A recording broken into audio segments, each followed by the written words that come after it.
Origins and history of birthdays with biblical references.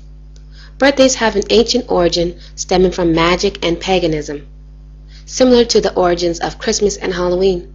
This belief in spirits is the reason for many, if not all, of the traditional birthday customs that are practiced today.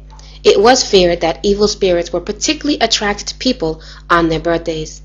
To protect them from harm, friends and family would come to be with the birthday person and bring good thoughts and wishes. Giving gifts brought even more good cheer to ward off evil spirits. This is how birthday parties began. Some scholars believe that the cake in the ancient world has association with the annual cycles. Round shapes of cakes were preferred as these represented the singular nature of life, most specifically the sun and the moon.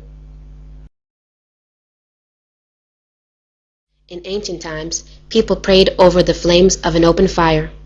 They believed that the smoke carried their thoughts up to the gods. Scholars also say that the custom of placing candles originated because people believed that the gods lived in the skies. They thought that lit candles helped to send signals and prayers to their god so that they could be answered more effectively. The other belief that people held was when a person makes a wish while blowing out a candle, a signal or a message was received by their god and the prayers would be answered.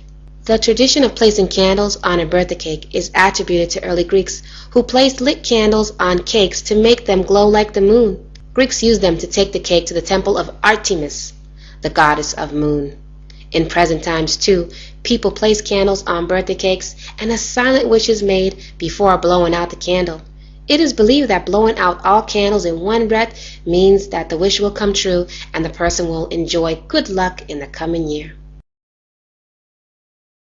It is a day in which celebration centers completely around the birthday person. As the recipient of gifts, parties, and well-wishing, it is difficult to believe that this seemingly innocent celebration has its origin in ancient mystic beliefs. Supermodel Naomi Campbell celebrated her 36th birthday by living it up in the world's first and only 7-star hotel and rented out all 18 floors for 3 days. Her total cost, $1.8 million. This birthday celebration lasted 72 hours, along with a star-studded guest list and her millionaire boyfriend. One single party wouldn't be enough for this party girl, so she organized a few of them in New York, Los Angeles, Las Vegas, Tokyo, and London. She paid $75,000 per guest, ensuring that they would have a great time on her 21st birthday. Saying happy birthday to friends and loved ones was society's superstitious way of protecting them from evil spirits. Birthday thumps, bumps, pinches, etc., party snappers, horns, and other noisemakers were also intended to scare off bad luck spirits. Blowing out all candles in one breath means the wish will come true and the person will enjoy good luck in the coming year. Some also smear out the name of the person before slicing the cake to bring good luck. If the cake fell while baking, it was considered to be a bad omen and signified bad luck for the person in the coming year. Other birthday traditions, such as surrounding the birthday person, singing the happy birthday song, even playing such games as pin a tail on a donkey, were all associated with warding off evil spirits and guessing the future and magic. Birthday celebrations are common to the Western culture. However, the origins of this yearly celebration was always linked to mysticism and astrology. The practice of celebrating one's birth in ancient times did not exist. The introduction of the Egyptian calendar became linked to astrology and fortune-telling. The keeping of birthdays then was important in ancient times, essentially due to the fact that the date of one's birth was directly related to casting of a person's horoscope. In early civilization, it was believed that horoscopes of ruling monarchs, their successors, and rivals had to be cast with care, and birthday omens meticulously examined, because the prognostications of kings and those of royalty affected the entire society. Pharaohs of ancient Egypt gave feasts for their birthdays. In ancient Rome, the emperor gave huge parties in honor of their own birthday, which included parades, circuses, and gladiatorial combat. The celebration of days was so important to the average Roman citizen that the Roman calendar designated a majority of days for some form of celebration, including many birthdays of gods and famous men. The custom of celebrating one's birth was considered a pagan practice during the 1st and 2nd century AD. Because astrology was closely linked with the date of one's birth, many early church fathers rejected the notion of honoring birthdays because astrology was condemned in the Bible. After the 4th century, celebrating one's birth became a common practice due largely in part to the Romans, who, having practiced this custom for thousands of years, began to embrace Christianity. The calendar we use today is not the same calendar that the Hebrews used.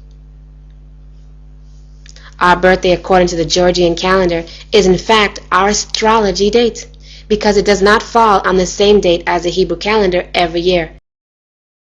The word birthday is mentioned 2 times in the Bible. On both occasions, it was a Gentile celebration in which a negative event occurred. Genesis 40, verse 20. Now it came to pass, on the 3rd day, which was Pharaoh's birthday, that he made a feast for all his servants, and he lifted up the head of the chief butler and of the chief baker among his servants. Then he restored the chief butler to his butlership again, and he placed the cup in Pharaoh's hand, but he hanged the chief baker. Also, Matthew chapter 14, verse 3. And Herod had laid hold on John and bound him and put him in prison for Herodias' sake, his brother Philip's wife. For John said unto him, It is not lawful for thee to have her. But when he would have put him to death, he feared the multitude, because they counted him as a prophet. But when Herod's birthday was kept, the daughter of Herodias danced before them, and pleased Herod. Whereupon he promised with an oath to give her whatsoever she would ask.